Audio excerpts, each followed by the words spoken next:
நம்ம கூட சமகாலத்தில் வாழ்ந்த ஒருவருடைய வாழ்க்கையை திரைப்படமாக்கும்போது அதில் எவ்வளவு கடினம் இருக்குங்கிறது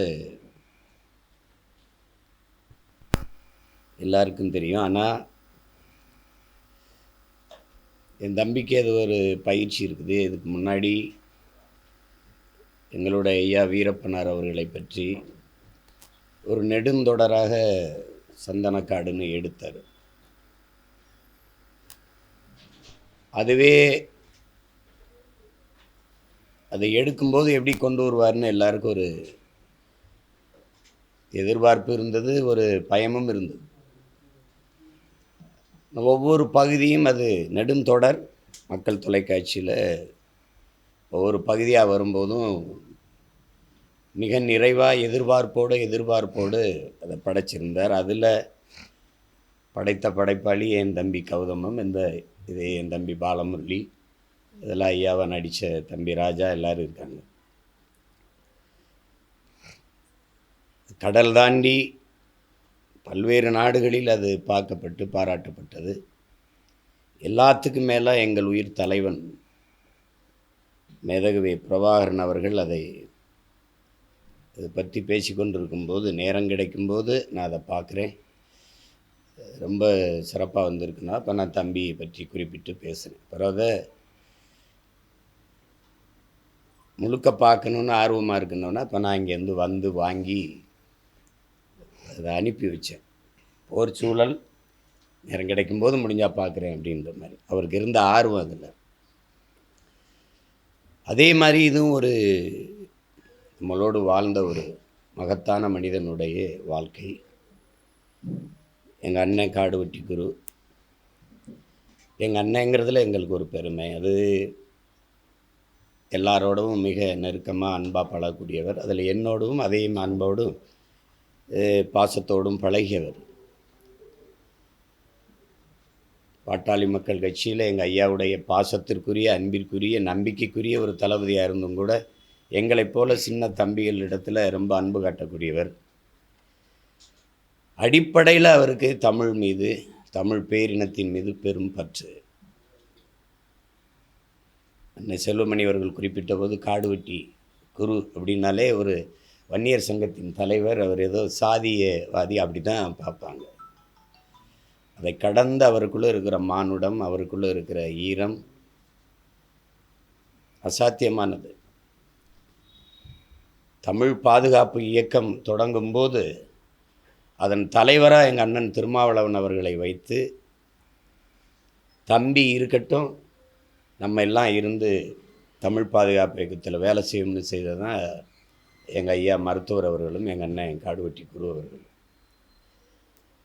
மாவட்டங்களில் அதிகமாக அண்ணல் அம்பேத்கர் சிலையை திறந்ததில் வரலாறு மறைக்க முடியாது, மறுக்க முடியாது. எங்கள் ஐயா மருத்துவரும் எங்கள் அண்ணன் காடுவெட்டி குரு அவர்களும். 100 சிலை. உங்களுக்கு அதெல்லாம் பக்கத்தில் இருந்து நாங்கள் பார்த்தவங்கங்கிற முறையில் சொல்கிறேன். அப்படிப்பட்ட ஆள் கருப்பாக பார்க்க ஒரு முரட்ட ஆள் மாதிரி தெரியும்.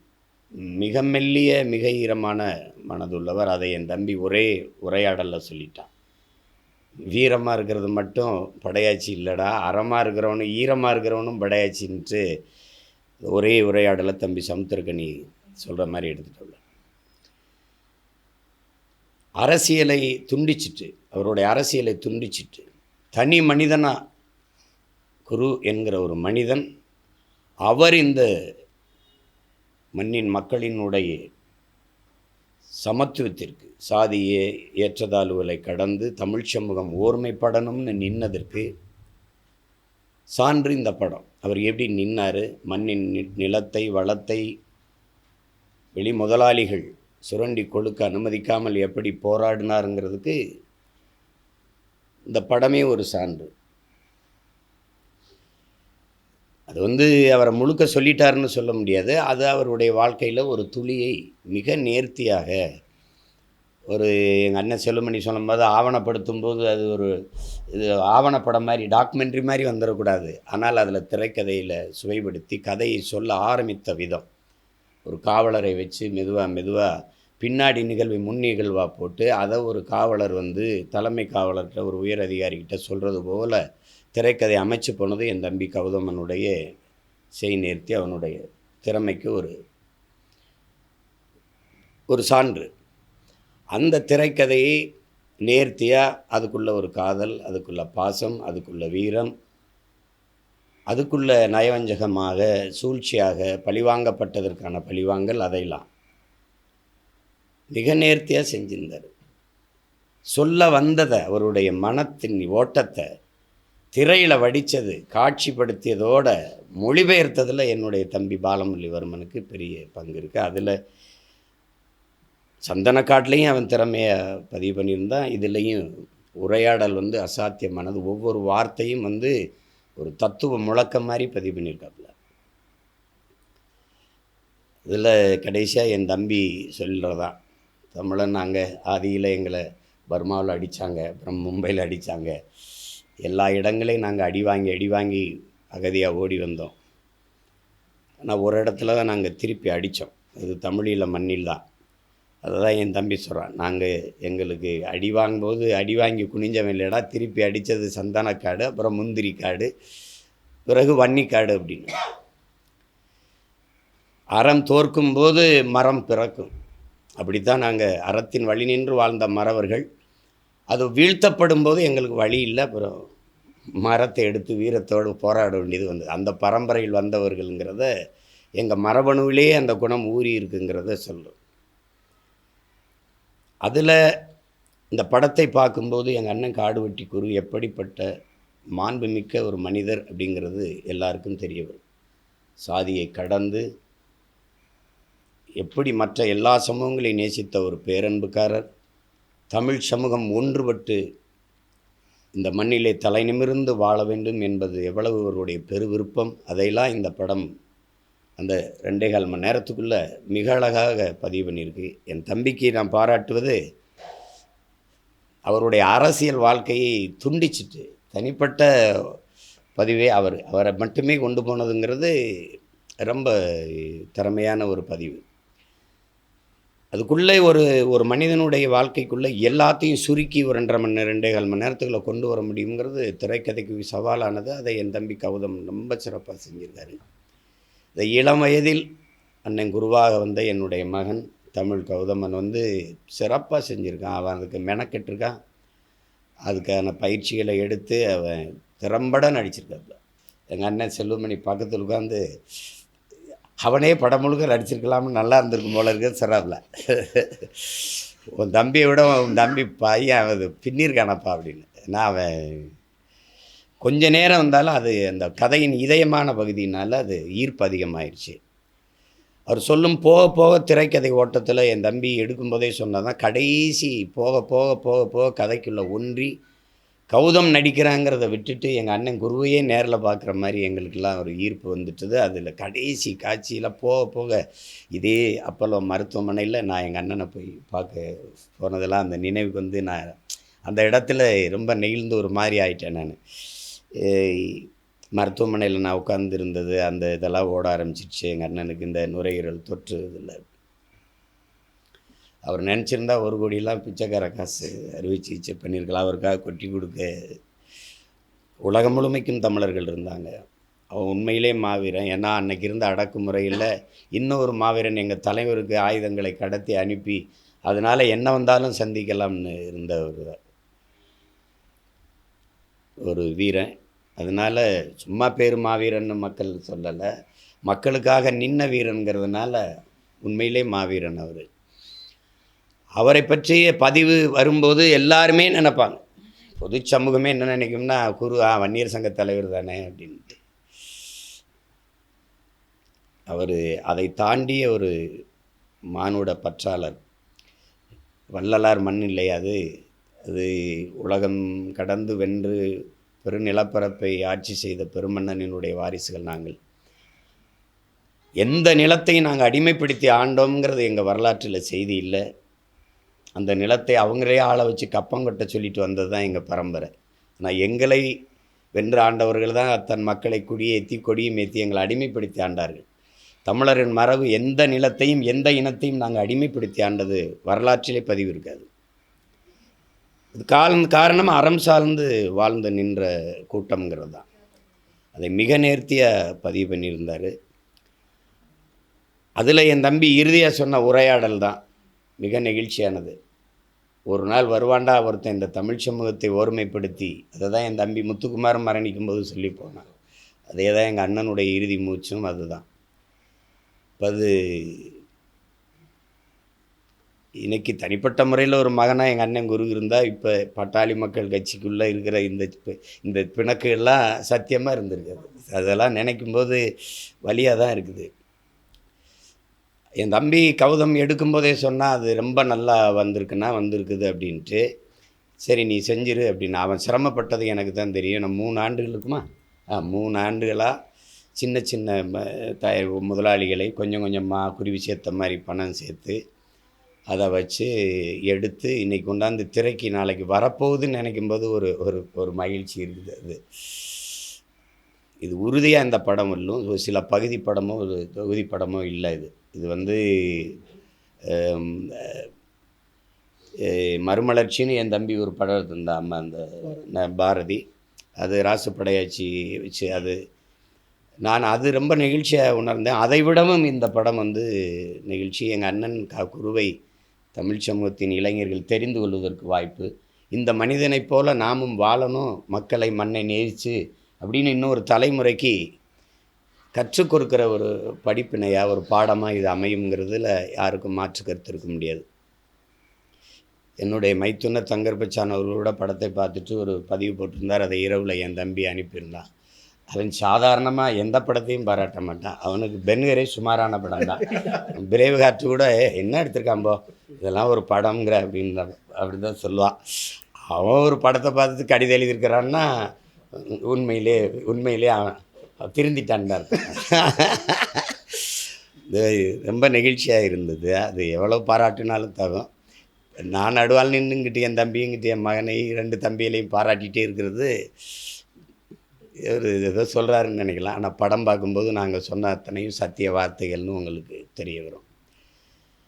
இது சில இழப்புகள் வந்து ரொம்ப மீள முடியாது. இது துயரத்தை தரும். மனசு தெரியும், எப்படியும் பிறந்தால் இறந்து தானே ஆகணுங்கிற யதார்த்தம் புரிஞ்ச மனிதர்களாக இருந்தாலும் சில உயிரிழப்பை வந்து ரொம்ப கஷ்டப்படுத்தும். அதில் ஒன்று எங்கள் அண்ணன் குருவுடைய இழப்பு. இன்னும் ஒரு 15-20 ஆண்டுகள் இந்த மண்ணுக்காக இருந்திருக்கலாம். அது அந்த போல் வீரர்கள் இல்லாதனால இன்றைக்கி நாங்கள் சொந்த நாட்டிலே அகதிகளாக நிலத்தை இழந்து அடித்து விரட்டப்படுறோம். சிப்காடு தொழிற்சாலை, மீத்தேன் ஈத்தேன் நிலக்கரிக்கு 66,000-70,000 ஏக்கர் எடுத்துட்டான். 96,000 ஏக்கர் இப்போ மறுபடியும் 26 ஏக்கரை கைது பண்ணி வச்சு ஆக்கிரமித்து வச்சுருக்குது. இதே நாங்கள் மறுபடியும் எங்கள் அண்ணன் விட்ட இடத்துல நாங்கள் போராடி தடுத்து வச்சுட்டு இருக்கோம். அதை புவனகிரி எக்ஸ்டென்ஷன் பண்ணுற போயிட்டுருக்கு. சரி யுத்தமே இருக்குது, அதை செஞ்சு தான் தீரணும். இப்போ வந்து ஒரு ஹிட்லருடைய என் நாடு என் மக்கள் எனது போராட்டம் மெயின் கேம்பை தமிழில் மொழிபெயர்த்து எழுதின அந்த எழுத்தாளர் அவர் முன்னுரையில் எழுதுவார், இந்த புத்தகத்தை நீங்கள் முழுக்க ரொம்ப பெரிய 500-600 பக்கம்லாம் இல்லை, ஒரு 300 பக்கம்தான் இருக்கும். அதை நீங்கள் குனிந்து படித்து விட்டு நிமிரும்போது தலைவனாக தான் நிமிருவாயும்பவள. ஒரு இளைஞன் வந்து குனிந்து படித்துட்டு நிமிர்ந்தான்னா தலைவனாக தான் நிமிருவான்னு. அது மாதிரி இந்த படத்தை பார்க்குற ஒவ்வொரு மகனும் தமிழ் மகனும் தலைவனாக தான் திரையரங்கு விட்டு வெளியில் வருவான். ஏன்னா மக்களுக்காக போராடணும், மக்களுக்காக நிற்கணும், அந்த அர்ப்பணிப்பு அவசியங்கிறது இந்த படம் கற்பிக்கும். அப்படிப்பட்ட ஒரு படைப்பை ஒரு ஒரு நெடுந்தொடராக இல்லை, ஒரு 2.25 மணி நேரத்துக்குள்ளே கொடுத்ததுங்கிறது என் தம்பி கௌதமனுடைய அசாத்திய திறமை. அந்த திரைக்கதைக்கு அதை உரையாடலில் உயிர் கொடுத்து நிறுத்தியவன் என்னுடைய தம்பி பாலமுரளிவர்மன். தம்பி ஜிவி பிரகாசனுடைய பாடல்கள், அதுக்கு வந்து உயிரோட்டமான வரிகளை அவரை விட்டால் இன்றைக்கி எழுதுவதற்கு யார் இருக்கா? ஐயா ஆமாம், உண்மையிலேயே முத்தமிழ் பேரரசர் அவர். அவர் எழுதியிருக்கிறார், எங்களுடைய உணர்வோட கலந்து போன வார்த்தைகளை ஒரு வரலாற்று பதிவாக எழுதி கொடுத்து அதை தூக்கி நிறுத்திட்டார். அதுக்கப்புறம் பின்னணி இசை சாம்சேஸ் அது ரொம்ப நல்லா பண்ணியிருக்காங்க. நடன ஆசிரியர் தம்பி தினேஷ் அவர்கள், அந்த சில்வா சண்டை சில்வா படத்தொகுப்பு, ராஜா முகமது, எல்லாருமே ரொம்ப நேர்த்தியாக பண்ணியிருக்கீங்க. ரொம்ப நேர்த்தி. காடு வெட்டு குருவை பார்க்குற கதாநாயகனா அப்படின்னு நினைப்பீங்க. அவர் அதையும் தாண்டிய ஒரு குணம் கொண்ட ஒரு மனிதர் அவர். ரொம்ப நல்லா இருந்தது. அதில் எங்களுடைய மாமா இளவரசு, அந்த தம்பி கிங்ஸ்லி, அந்த பிரபாகர், அந்த நம்ம பாகுபலியில் நடித்த எல்லாருக்குமே நல்ல கதாபாத்திரங்கள். ரொம்ப நல்லா பண்ணியிருந்தாங்க. அண்ணன் மன்சூர் அலிக்கானது இதெல்லாம். மண்ணை மக்களை நேசிக்கிற ஒரு உண்மையான ஒரு தலைவனை, ஒரு மகனை விலை பேச முடியாதுங்கிறதுக்கு சான்று. விலை பேச அனுமதிக்கக்கூடாது அது அப்படிங்கிறதுக்கெல்லாம் அண்ணனுடைய வாழ்க்கை ஒரு சான்று. எங்களுக்கெல்லாம் ஒரு சமகாலத்தில் முன்னாடி நடந்து போன முன்னத்தி ஏறுது. அது எவ்வளவு பாராட்டினாலும் தகும். என் தம்பியை இதை துணிஞ்சு எடுத்தான். ஏன்னா அதில் ஒரு சின்ன பிழை வந்தாலும் அவன் தெருவில் நடமாட முடியாது. அது அவ்வளோ பெரிய பேராபத்து இருக்குது. எனக்கு தெரியும். உன்னை யார் இதை எடுக்க சொன்னதுன்னு வரும். ஆனால் அதை எல்லாரும் கொண்டாடுற மாதிரி எடுத்துட்டான். அது படம்னு சொல்ல முடியாது, ஒரு வரலாற்று பதிவு. அது எல்லாராலும் நேசிக்கப்படும், போற்றப்படும், மாபெரும் வெற்றியடையும் படம். அதுக்காக நான் வாழ்த்துறேன், மன நிறைவோடு வாழ்த்துறேன். உலகமெங்கும் இருக்கிற என் உயிர் சொந்தங்கள், நமக்காக நின்ன ஒரு மகனினுடைய வாழ்க்கை பதிவாயிருக்கு. அதை பார்த்து வரவேற்று பாராட்டுங்கள். அதுபோல் நாமும் இந்த மண்ணுக்கு மக்களுக்காக வாழ வேண்டும் என்கிற படிப்பினையை பெற்றுக்கொள்ளுங்கள். அதுதான் இங்கே கற்றவை பற்றவை தான், தீயவை இதுதான் இருக்கிற கோட்பாடு. இதை என் தம்பி கபிலன் எழுதியிருப்பான். அது மாதிரி கற்றவற்றை பற்ற வைக்கணும். அதை என் தம்பி சிறப்பாக செஞ்சுருக்கான் கௌதமன். அவனுடைய உழைப்பு ரொம்ப அசாத்தியமானது. ஏன்னா 3 ஆண்டுகள் அதையே இருந்து கொஞ்சம் தொய்வு விட்டால், இடைவெளி விட்டால் படத்தில் திரைக்கதையில் தெரியும். கொஞ்சம் கொஞ்சமாக நினைக்கும் போதெல்லாம் படப்பிடிப்பு வச்சோம்னா அது ஒரே சீருக்கு எடுத்துகிட்டு போக முடியாது. ஆனால் அவன் அந்த பொருளாதார நெருக்கடியில் சிரமப்பட்டாங்கிறது படத்தை பார்க்கும்போது தெரியலை. அவ்வளவு பிரம்மாண்டமாக படத்தை பதிவு பண்ணிட்டான். இந்த கடைசி 40 நிமிடங்கள் மிக நெகிழ்ச்சியாக இருந்தது. என்னுடைய மகன் தமிழோடைய அந்த எடுத்துக்காட்டு பகுதியும் மிக நேர்த்தியாக வந்திருந்தது. சிறந்த படைப்பு. படைப்பை தந்த அத்தனை பேருக்கும், இப்படி ஒரு படத்தை எடுப்போம்னு ஆளுக்கு கொஞ்சம் காசு போட்ட என் அன்பு சொந்தங்கள் அனைவருக்கும் என்னுடைய அன்பும் வாழ்த்துக்களும்.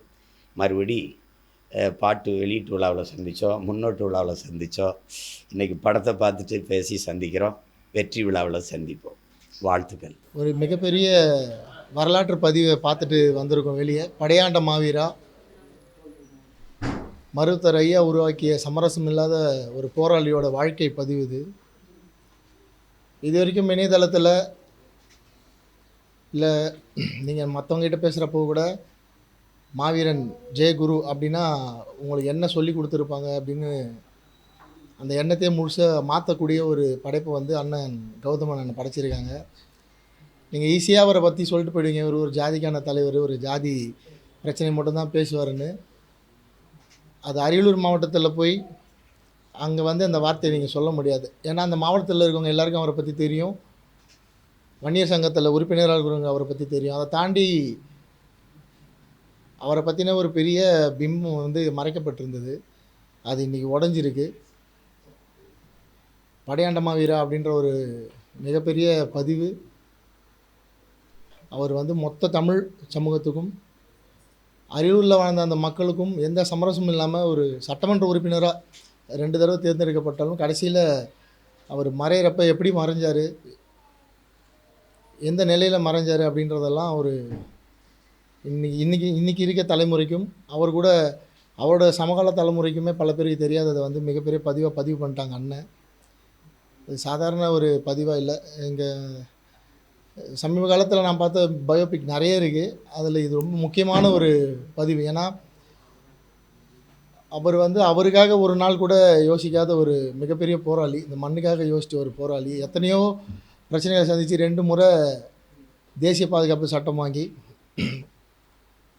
அவர் அந்த நுரையீரல் நோயில் இருந்தப்போ கூட ஜெயிலில் வந்து அவ்வளோ கஷ்டப்பட்டு திருப்பி வெளியே வந்து அந்த மக்களுக்காக குரல் கொடுத்த ஒரு மிகப்பெரிய போராளி அவர். சீமான் அண்ணன் சொன்ன மாதிரி நானும் அவரோட இறுதி காலகட்டங்களில் அப்போலோ ஹாஸ்பிட்டலில் கூட இருந்திருக்கேன், பார்த்துருக்கேன். அந்த மாதிரி ஒரு போராளியோட வாழ்க்கை பதிவை வந்து இவ்வளோ அழகாக இவ்வளோ நேர்த்தியாக திரைக்கதையில் வந்து 2.5 மணி நேரம், இது வந்து ஒரு வெப் சீரிஸாக எடுக்க வேண்டிய ஒரு கதை. குறைஞ்சது ஒரு 10 எபிசோடாவது பண்ணால் தான் அவரோட முழுசாக புரிஞ்சிக்க முடியும். அது அழகாக ஒரு 2.25 மணி நேரத்துக்குள்ளே சுருக்கி அவரே அண்ணனே கௌதம் அண்ணனே குரு அண்ணனாக மாறி நடித்து நாங்கள் எதிர்பார்க்கல அவர் இப்படி ஒரு நடிப்பு நடிச்சிருப்பார். நான் கூட ஏன்னா நீங்கள் வேறு ஏதாவது ஒரு ஹீரோ கொண்டு வந்திருக்கலாமே, இது இன்னும் பெருசாக சேர்ந்துருக்கும்னு நினச்சா அது தப்பு தான். அவர்கிட்ட பேசினது அவர் அதுக்கு என்ன நியாயம் செய்யணுமோ அதை செஞ்சுருக்காரு. நான் வன்னிய சமூகத்தை சேர்ந்து வந்ததால் எங்கள் எல்லாருக்குமே குரு அண்ணன் இன்னொரு 20 வருஷம் வாழ்ந்துருக்கலாம் எங்கள் கூட இந்த மக்களுக்காக அப்படின்னு ஒரு தாக்கம் இருந்துகிட்டே தான் இருக்குது. ஸோ அது படம் பார்க்குறப்ப அது உணர முடிஞ்சுது, இப்படிப்பட்ட ஒரு மனுஷனை வந்து இவ்வளோ சீக்கிரம் இறைவன் கூப்பிட்டு போயிட்டானே அப்படின்னு. ஒரு மிகப்பெரிய படைப்பு. சென்னையில் இருக்கவங்க முக்கியமாக முதல்ல போய் இதை பார்க்கணும். இது C centre, B centre, A centre அப்படிலாம் இல்லை. அவர் எப்படி வாழ்ந்தாருன்னு அந்த மக்களுக்கு தெரியும். தெரியாத மக்கள் போய் இதை முதல்ல பார்க்கணும். அப்போ தான் உங்களுக்கு வந்து மாவீரன் ஜே குரு அப்படின்ற ஒரு மனிதனோட குணம், அவருக்கு இருந்த அறம், அவருக்கு இந்த மண் மேலே இருந்த காதல், அவருக்கு இந்த தேசியம் மேலே இருந்த பற்று, அதெல்லாம் வந்து புரியும். அது வந்து மொத்தமாக அந்த படத்தில் இருக்க அத்தனை பேரும் அவ்வளோ அற்புதமாக பதிவு பண்ணிட்டாங்க. இது இப்படி ஒரு கதையை சொல்கிறப்ப கண்டிப்பாக நிறைய பேர் தயங்கிருப்பேன். ஏன்னா நான் அதை அனுபவிச்சிட்ருக்கேன். ஒரு கதையை அந்த மண்ணுக்காக போய் சொல்கிறப்போ ஒரு நடிகர்களும் அது இல்லை நடிகர்கள் அப்புறம் டெக்னீஷியன்ஸ் அவங்களாம் எப்படி தயங்குறாங்கன்னு எனக்கு தெரியும். அதெல்லாம் தாண்டி சமுத்திரக்கனி அண்ணன், சரண்யா மேடம், மன்சூலிகான் சார், கிங்ஸ்டன் அண்ணன், இன்னும் பல நடிகர்கள் அந்த வில்லனை நடித்தவங்க அவங்க, அப்புறம் இதுக்கு இசையமைச்ச ஜிவி பிரகாஷ் சார், பாடல்கள் எழுதின ஐயா வைரமுத்து கவிஞர் அவர்கள், பின்னணி இசை பண்ண சாம்சிஎஸ் சார், இவங்க எல்லாருக்கும் நான் இந்த தருணத்தில் வந்து நன்றி சொல்லிக்கிறேன். இதுக்கு கேமராமேனாக ஒர்க் பண்ணவங்க, ஆர்ட் டைரக்டர், ஆர்ட் டிபார்ட்மெண்ட் பார்த்தவங்க, அண்டு இந்த படம் எடுக்கிறதுக்கு ஹெல்ப் பண்ண அத்தனை ப்ரொடியூசர்ஸ், அவங்க எல்லாருக்கும் நன்றி சொல்லிக்கிறேன். ஏன்னா இது ஒரு மிகப்பெரிய வரலாறு. இந்த படம் என்ன கலெக்ஷன் பண்ண போகுது, இந்த படம் எவ்வளோ பெருசாக போய் சேரப்போதெல்லாம் தாண்டி இது ஒரு மிகப்பெரிய பதிவு. குறைஞ்சது அடுத்த ஒரு 50 வருஷத்துக்காவது இந்த பதிவு வந்து ரொம்ப நிலைச்சி நிற்கும். அந்த மாதிரியான ஒரு வரலாற்று பதிவு இது. நான் எதிர்பார்க்கல கௌதம் அண்ணா எங்களுக்கு நீங்களும் தம்பி இப்படி ஒரு ஆக்டிங் கொடுப்பு இவ்வளோ ஒரு பர்ஃபார்மன்ஸ் பண்ணியிருப்பீங்க அப்படின்னு. நிஜமாலே ஒரு ரொம்ப நெகிழ்ச்சியான ஒரு பதிவு. அது நம்ம கண்களாகவும் பேசுகிறது ரொம்ப கஷ்டம். ஸோ மீடியா முன்னாடி இது வரைக்கும் நான் அந்த மாதிரிலாம் நின்னதில் எமோஷ்னலாக ரொம்ப எமோஷ்னலான ஒரு தருணம். பெருசாக கொண்டாட போகிறாங்க வட மாவட்டத்தில் இந்த படத்தை. நான் ரெக்வெஸ்ட் பண்ணுறதெல்லாம் அதை தாண்டி மொத்த தமிழ்நாடும் மொத்த தமிழர்களும் இந்த படத்தை வந்து ஒரு தடவை பார்க்கணும். அப்போ தான் உங்களுக்கு வந்து அந்த மனிதனோட மாவீரன் ஜெய குருன்ற அந்த மனிதனோட போராட்டம் என்ன, அவர் வாழ்ந்த வாழ்க்கை என்னன்னு உங்களுக்கு புரியும். இன்னொரு தடவை அவரை பற்றி நம்ம எப்போயாவது தப்பாக பேசணுன்ற எண்ணம் வந்து உங்களுக்கு மறையும். ஸோ இந்த நோக்கத்தை வந்து வெற்றி எடுத்த அண்ணனுக்கு இந்த நேரத்தில் நான் என்ன சொல்கிறது, நன்றி தான் சொல்லணும். எங்கள் மொத்த வன்னிய சமூகம் சார்பாக கௌதம் அண்ணனுக்கு இந்த தருணத்தில் நன்றி சொல்லிக்கிறோம். இந்த படத்தை பண்ணதுக்கு அத்தனை ப்ரொடியூசர்ஸ்க்கும் நன்றி சொல்லிக்கிறோம். எல்லாம் தைரியமாக இருங்க, இந்த படம் போய் மக்கள்கிட்ட பெருசாக சேரும், மிகப்பெரிய வெற்றி பெறும். வாழ்த்துக்கள் அவ்வளோ பேர். நன்றி. நெருப்பு அப்படின்னு சொன்ன ஒரு கதாபாத்திரம், அந்த இளைஞனாக நம்ம தம்பி தமிழ் வெளியில் வரும்போது நீரிலிருந்து வருவார். அதுவே அந்த இடத்துலையே வந்து அது ஒரு பெரிய நிகழ்ச்சியாக இருந்தது. அந்த ஒரு விஷயம் வந்து எனக்கு ரொம்ப பிடிச்சிருந்தது. அதாவது யதார்த்தமாக நடந்த ஒரு கதையை இவ்வளோ யதார்த்தமாக மிகைப்படுத்தாமல், சினிமாவுக்கான ஒரு தன்மையும் இருந்தும் சினிமாவுக்கு ஒரு தன்மை இல்லாத மாதிரியும், கொஞ்சம் கூட அதாவது துணை நடிகர்கள் கூட இவ்வளோ பிரமாதமாக நடிப்பாங்கன்னு நான் ரொம்ப எதிர்பார்க்கவே இல்லை. அதுவும் சின்ன வயசு கேரக்டரு பெரிய ஆள் ஆன பிறகு அதே முகஜாடையிலேயே இருந்தது. பெரிய வியப்பாக இருந்தது. அந்த ஒரு கர்ப்பிணி பெண்ணை வந்து போலீஸ்காரங்க அடித்த அதே பெண் வந்து இன்னொரு சமயத்தில் அந்த எமோஷனலை காட்டும்போது அந்த ஸ்பிரிட்டு கொஞ்சம் கூட குறையாமல் இருந்தது. எப்போதுமே வெற்றிங்கிறது வந்து நம்ம மட்டும் பண்ணுறதில்ல, நம்ம கூட இருக்கிறவங்க எல்லாரும் சேர்ந்து பண்ணும்போது தான் அது மாபெரும் வெற்றியாகுது. அப்படி ஒரு பெரிய வெற்றியை வந்து கொடுத்துருக்காரு.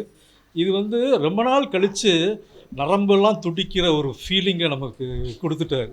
எனக்கு சார் செல்வமணி சார் சொன்ன மாதிரி இன்னொரு விஜயகாந்த் தான் எனக்கு. இப்போ ஒரு விஜயகாந்த் இல்லாத இடத்த இனிமேல் அவர் கண்டிப்பாக நிரப்புவார்னு நினைக்கிறேன். அவரை பார்க்கும்போதெல்லாம் அந்த ஃபீலிங் இருந்தது. அப்புறம் தூரமாக வந்து அந்த பனியனில் இருக்கிற அந்த சட்டையெல்லாம் எனக்கு வந்து விஜயகாந்தா இல்லை கௌதம் சாரான்னு ஒரு ஒரு ஃபீலிங் வந்துச்சு எனக்கு. ஆனால் இது நமக்கு ரொம்ப நாளுக்கு முன்னாடி வந்த படங்கள் மாதிரி இருந்தாலும், ஆனால் அதுதான் உண்மை. ஒரு ஒரு பெரிய ஒரு வீரனுடைய கதையை இந்த மாதிரி உள்ளவங்க வந்து வெளியில் கொண்டு வரும்போது, அவங்களோட உண்மையான விஷயம் நமக்கு தெரியும்போது நமக்கே ஒரு பெரிய ப்ராப்ளம் வருது. அதாவது சில நேரங்கள்லாம் அந்த ஃபேக்ட்ரியை காட்டும்போது நம்ம மனசில் பதைக்குது. ஏன்னா அப்போ ஒரு நிஜமான மனிதர்களுக்கு எப்படி இருந்திருக்கும், தன்னோட இனத்தையும் தன்னுடைய குணத்தையும் தன்னுடைய ஃபுல் ஆதாரத்தையும் அவங்க இழக்கிறாங்க. அப்படிங்கும்போது அதை எவ்வளோ எமோஷ்னலாக எடுக்க முடியுமோ, எந்த இடத்துலையுமே எமோஷ்னல் குறையில, ஆரம்பத்திலிருந்து முடிவு வரைக்கும் அப்படியே ஜிவ்வுன்னு போகிற மாதிரி ஒரு ஃபீலிங்கை கொடுத்துருந்தாரு. அது ரொம்ப நாள் கழிச்சு, அதாவது துப்பாக்கி சண்டைகள் கலாச்சாரத்தில் இப்போ இருந்தாலும் அவர் ஒவ்வொரு சமயமும் அவர் எடுக்கும்போது அந்த மரக்கட்டையை எடுத்து வீழ்த்தும்போது தான் வந்து அவருடைய அந்த பலம் ரொம்ப அருமையாக சூப்பராக ஒரு தெரிஞ்சுது.